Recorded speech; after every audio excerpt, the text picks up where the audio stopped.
Hello there and welcome back if you're a loyal listener, or if you're a new listener, welcome, fresh welcome. Hola. This is a new episode of 5-Round-MMA. My name is Alex Ramirez, alongside me.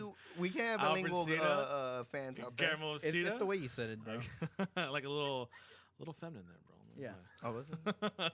On today's show, we got World Series of Fighting 12 main eventer Luis Palomino. We're going to talk about UFC on Fox. What else are we going to talk about?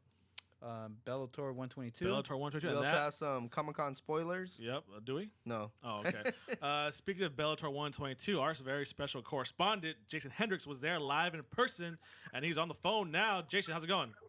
What's up, guys? How you doing? Good. So you were there at Bellator 122. Is this the first event under Scott Coker, or they had one already?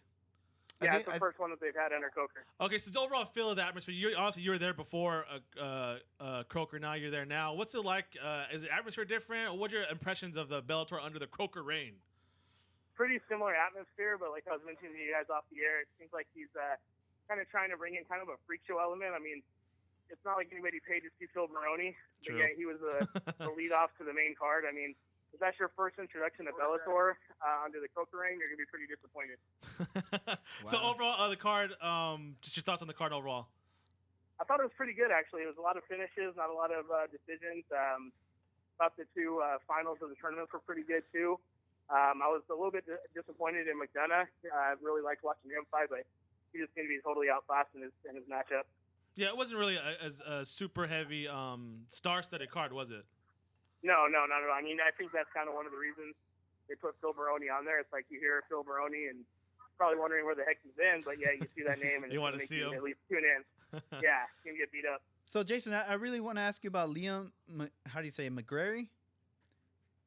It seemed from your tweets that you were really high on him, and then at the end, you were impressed by his performance, and then you even said that Rampage was not impressed, or that Rampage sees him or wants to fight him. Just your thoughts on him and why you think that.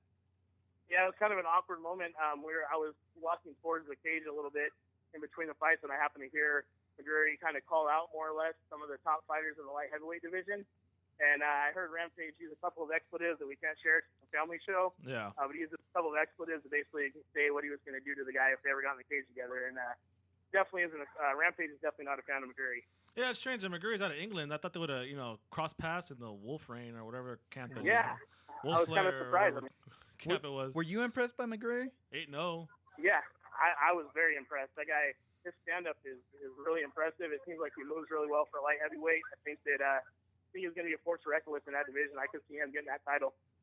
And if you had to pick one fighter of the whole card that really stood out to you, who would it be? And kind of tell us why. And it can't be Phil Baroni or Kyle Parisian. Yeah, well, obviously. No, I'd go with McGrady again. I think McGrady? that his stand-up was really good. He just really controlled the fight the entire time, and I kind of like the fact that he had the guts to kind of call out anybody that wants to get a piece from next. And then the card itself, I understand that it wasn't very star-studded, but it is unique because the lightweight bracket is kind of open. And I think this is how you make stars.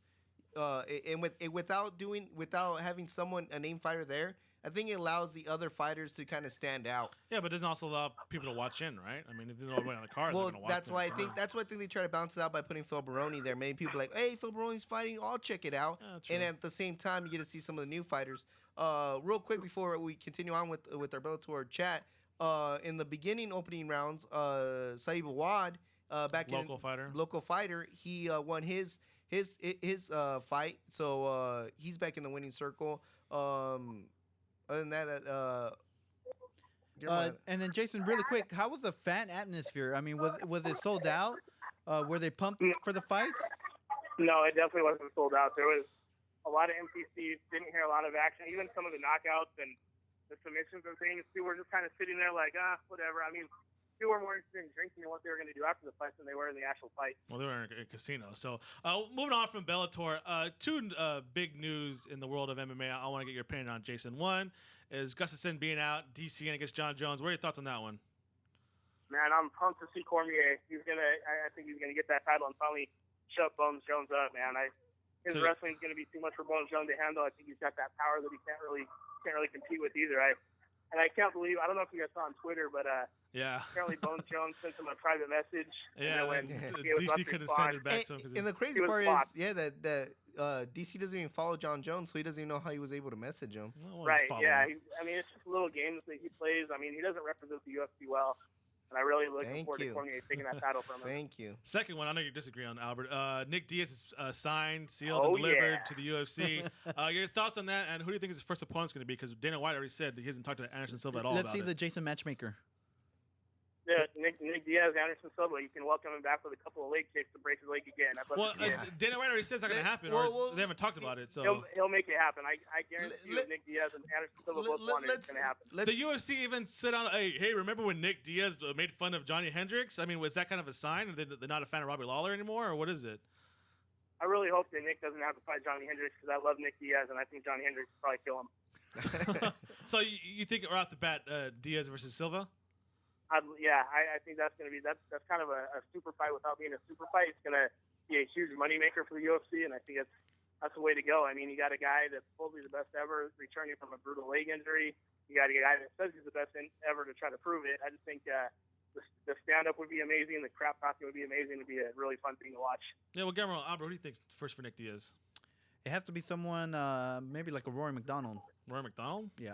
No, to tell you the truth, when it comes with Nick Diaz, you have to treat him a certain way, and if it's not a named fighter, I'm pretty sure you'll turn it down. Who do you think? Regardless of skills, that's why I think Anderson. Answer the question. So Anderson Silva is obviously top of my name, the top of my list, Anderson Silva. But I think he's out there looking for super fights at 185. 185, and also even maybe a catch weight around the 170 area, and I think he's gonna call out people from. Like, give me a name. Give me a name.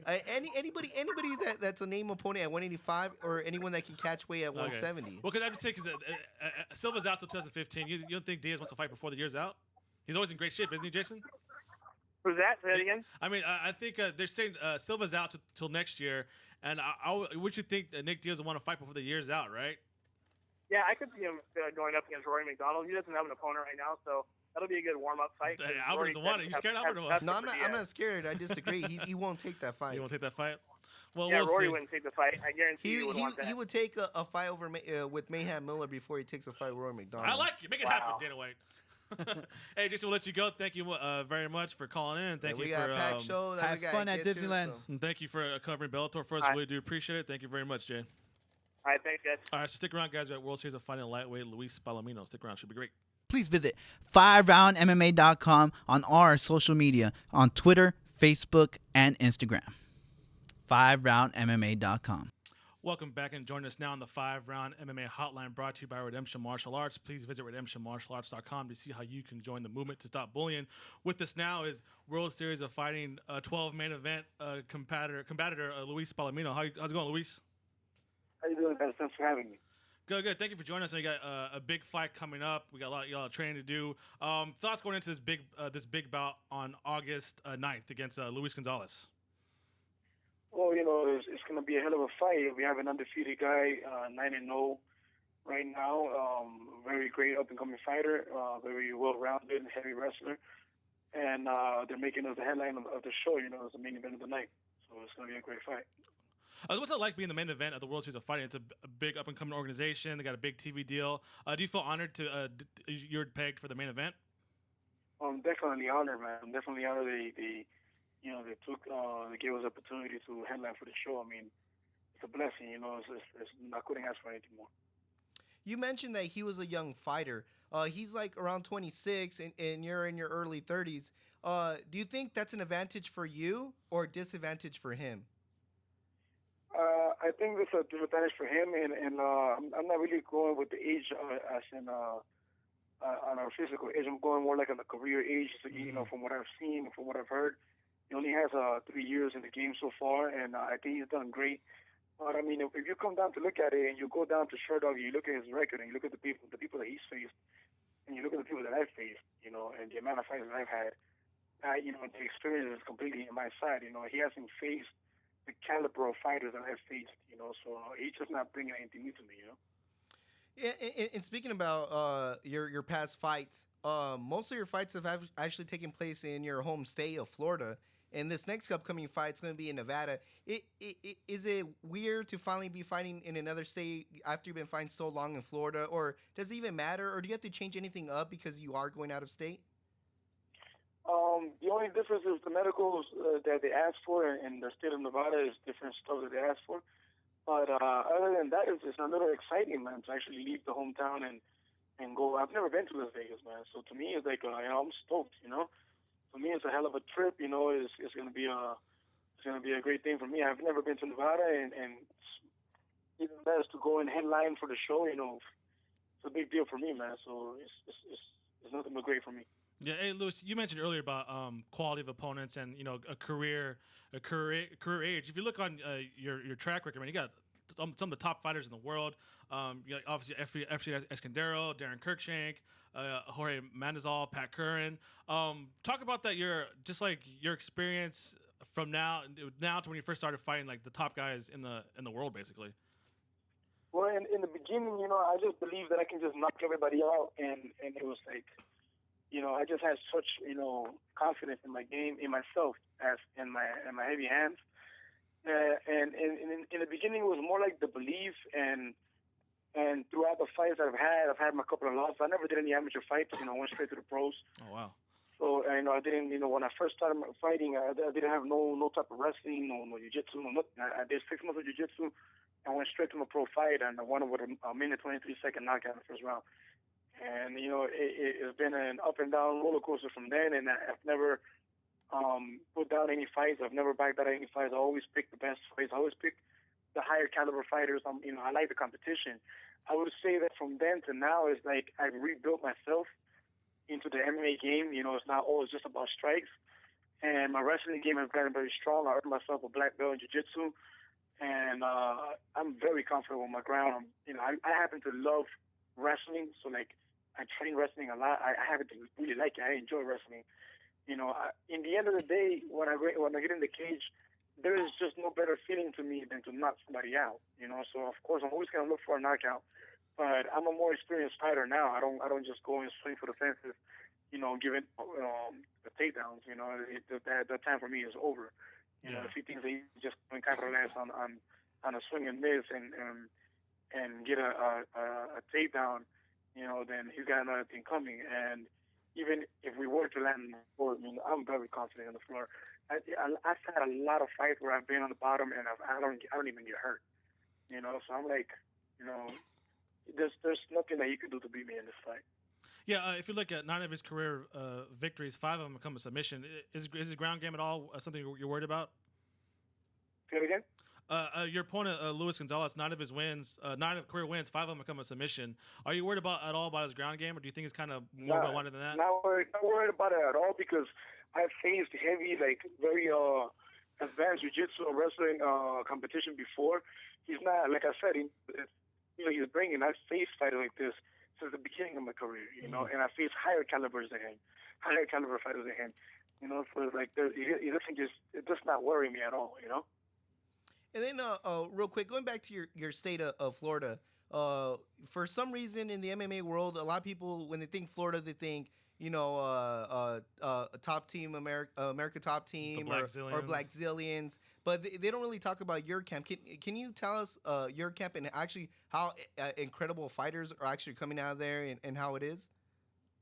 Yeah, well, when you have America's top team was one of the biggest, that came to, the first ones that started out of Florida, and one of the biggest in the world, So yeah, of course, the name is really heard, and they have a very wealthy man behind the team, as well as Black Zillions came after MMA Masters, but they came with a very wealthy man that is backing them up, and it does all the advertisement and brings in all the talent and all that stuff. MMA Masters would be like the backyard of MMA in Florida. It's like the 2 trainers that put themselves together, are not from wealthy families. Like there's no wealth behind it. It's all hard work. I'm not saying nothing about ATT or Brazilians not having any hard work or nothing like that. Yeah. I'm just saying we don't have a financial backup the way that they both have. And that's probably why we're not so hurt. But the talent is definitely there. There's a lot of upcoming fighters in my camp. Valdir Araújo, that's also signed with World Series of Fighting. We have Addison Addison that's also signed World Series of Fighting. We have a couple of guys representing in the UFC, like Ricardo Lamas, Josh Salmon, and we have Amanda Nunez too. Oh yeah. You know, I think we're doing great. We're up and coming. You know, and it's only about time. You know, it's only time until people notice who we really are.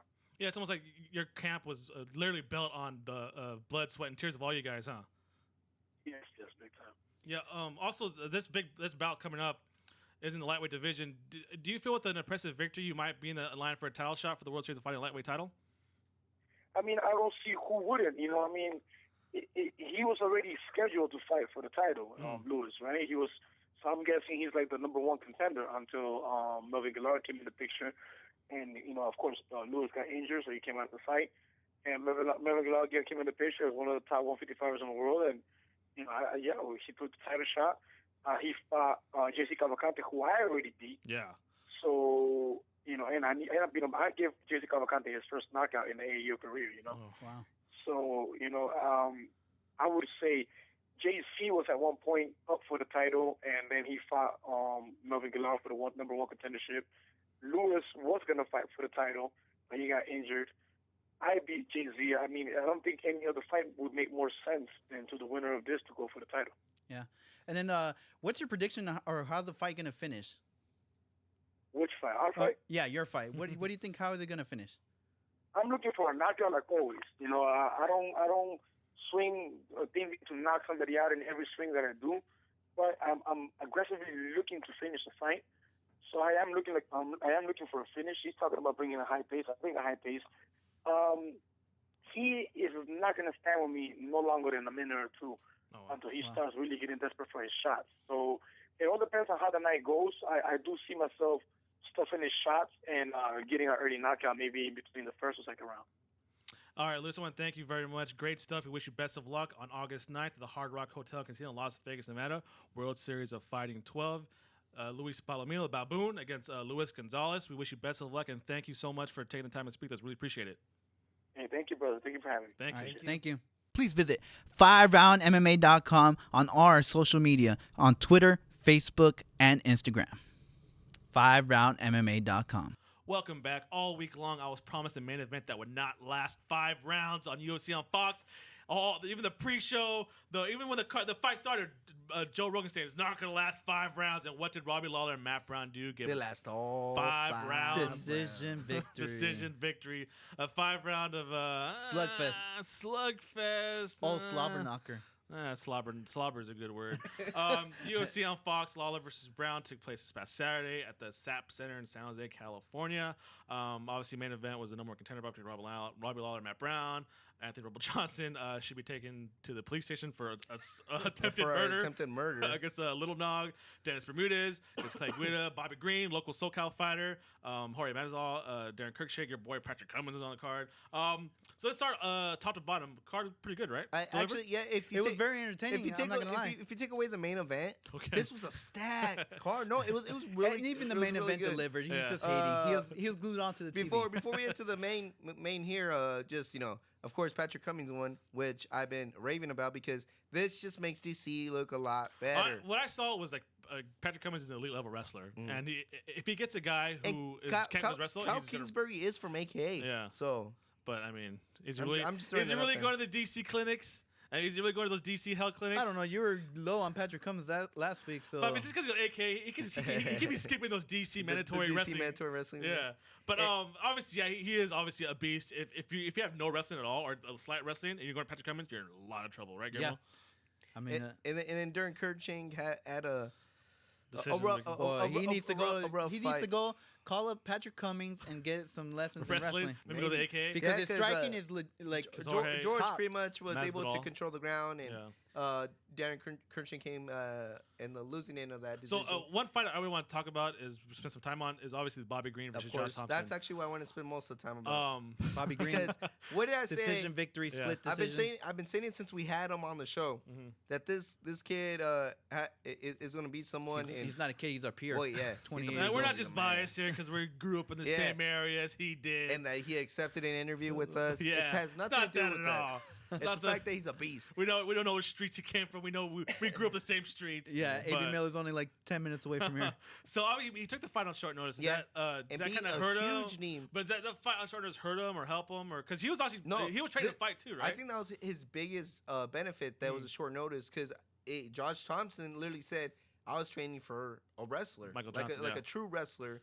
Well, Bobby Green, Well, he's- Bobby Green's a wrestler. Yeah, but he's But he has a primarily background in striker. But you wrestling. never see it though. Yeah, he's known for his striking, not necessarily his So wrestling. what did you see, Gavin? Did you like Bobby Green and kind then, of and smack then talking? but real quick, while we're in the wrestling We subject, talked about that on when, the drive when, over here. when Bobby Green did wrestle, Josh Thompson was able to stop it. So that shows you that he did train very heavily on the wrestling. Yeah, I So- like his aggressiveness. I didn't like the bobbing and weaving just because he's not as quick as Anderson Silva on bobbing and weaving. And you know what happened to Anderson Silva? He got caught. He's So zigging when he should of zag. course Bobby Green wanted to get inside and exchange, but to get in there, What about the trash talking? You like that? I actually didn't mind it at all because it was going back and forth. If you Yeah. looked at it, I mean, and it looked in good fun. I mean, like they were, high fiving. They were saying sorry for the eye poke, things like that, and they were going back and forth. So I think it was just they're just trying to challenge each other You more think than that anything. the it wasn't turf real. fans from jumping on the Bobby Green No, bandwagon, the trash talking a if little bit? anything, Albert made a think- good point. Bobby Green versus Diaz brothers would. Oh man, imagine that fight. They'll be We'll talking bring smack fireworks. Well, actually, throughout the no, whole I thought match. after you beat Josh Thompson, you become part of the Diaz family, right? Is that how it goes? Automatically involved because you beat him. You're already in Actually, there? yeah, that's a good point too. I can see that. Obviously, I want to talk about Dennis Bermudez versus Clay Guida. Finished the guy who's usually Yeah. never able to finish. Rear naked choke. Seven on fights, 7-fight win streak in the featherweight division. I think one behind Ridiculous. or one above the champion Jose Aldo. Well, good luck, And Dennis Gabriel's Bermudez saying- against Frankie Edgar. And Gabriel's saying Dennis Bermudez deserve a title shot. Who's No, Clay he Guida? doesn't. He said. He said Who's who's Clay Clay He Guida? said that. He said Clay that. Guida is no one Last at I saw, 145 or 155. Chad Mendes knocked out Clay Guida and got a title shot. Thank Clay you. Guida is a gatekeeper at this Well, point. then you're supposed to do that to gatekeeper. He's a big gatekeeper. You beat the yeah. gatekeeper, you're on the way to a title No, shot. but right now at featherweight, there's a logjam on top, so it's Frankie Edgar Not versus really. Dennis Bermudez. Lockdown, They're Frankie not Edgar, really. Chad come on. Mendes versus Jose Aldo. Aldo, and that's it. Yeah, Winner. I know, but when's that gonna take? So you're gonna leave Bermudez well, out of look, there for like a good. No, Dennis good I'm year? looking Bermudez. at the top 10 real quick. Yeah. Go ahead. I still think Dennis Bermudez should fight Frankie Edgar. that's the one that I makes like it. That seems the Bring most. on Frankie. I like it. That seems the most logical fight. While You we can see wait who's for the only everybody Frankie else. Edgar And fan in that if fight. for some reason Frankie Edgar doesn't want to take the fight, the only other thing that makes sense is the Cub Swanson fight. there you go. Cub Swanson, yeah. You No, forgot about Cub Swanson. True, but You forgot about your boy Ricardo Lamas. he's holding out for Mexico. He's hold out. He's holding out for Mexico. So, but I mean, like, just isn't he kind of scary now, Dennis Bermudez? Just Yeah. like he has a stone granite chin, obviously a good wrestler, and also I The think thing is, I like Dennis Bermudez. I just don't think Clay Guida's But like even though, like, I was thinking about too, they call it his last loss was the UFC tough finale against Diego Brandao. From that fight to now, who's the real ultimate fighter here? Is it Bermudez or is it Brandao? Who has the most success? Dude, Dennis There you Bermudez. go. Real quick too, for all you Cal State Fullerton fans out there, that's a shout out to you, Ricky. If you do not know, Dennis Bermudez does always finish his training camp at Cal State Fullerton, and he actually goes through their kinesiology program and gets tested to see how hard he can hit and all his athletic ability. So thank you, Albert, for. I'm just saying, I'm trying to get the hometown listeners some news. So Yep. if you want to check out Dennis Bermudez next time in his camp, try to find him towards the end. He'll be over there at Cal State Fullerton. Okay, obviously, I'm on the UFC's official featherweight rankings. This can't be right because last Dennis Bermudez dropped down one spot to number 12. So this is let's go to number 15. Number 12, Dennis Bermudez. 11, Jeremy Stevens. Number 10, Conor McGregor. 9, Dennis Seaver. there you go, Conor McGregor. Thank 8, you. Nick Alex. Lance. Conor McGregor's already tied up. I know he's already tied up, but Clay Guida, Dustin Poirier, he Korean said Zombie. there wasn't a logjam on top. Anyways, yeah. Let's move on. Anthony Johnson, I'm pretty sure he's wanted for murder. If Tyrone Woodley, What? hold on. If Tyrone Woodley destroyed Josh Koscheck because he owed him money, I have no idea what Antonio Nogueira did Anthony Johnson make him so mad. Did he deserve that type of treatment? Obviously, the I big think it's just he's past his prime. He's towards the end of his career. It didn't look like the minute he got punched the first time, he didn't want nothing. He turtled up, standing up. Yeah, the last loss for Anthony Johnson was against Vitor Belfort, his last fight in the UFC before he got cut. Is he a title contender now? Yes, I think so. Yes, 100%. He's beat Phil definitely. Davis and a named person in Little Nog. Boom, that's all you need. He beat my boy Phil Davis. Come on, you gotta So get it is to he him. getting the winner of Jones and Gus? And, I think so. DC. Maybe even Either that or Alexander Gustafsson when he comes back. Exactly. If it's not too long of Yeah. a wait. And That's pretty much it. So main event. I don't know. Robbie Lawler and Matt Brown faced off. Robbie Lawler won decision. We're out of time. Sorry, Robbie Lawler. Sorry, Matt Brown.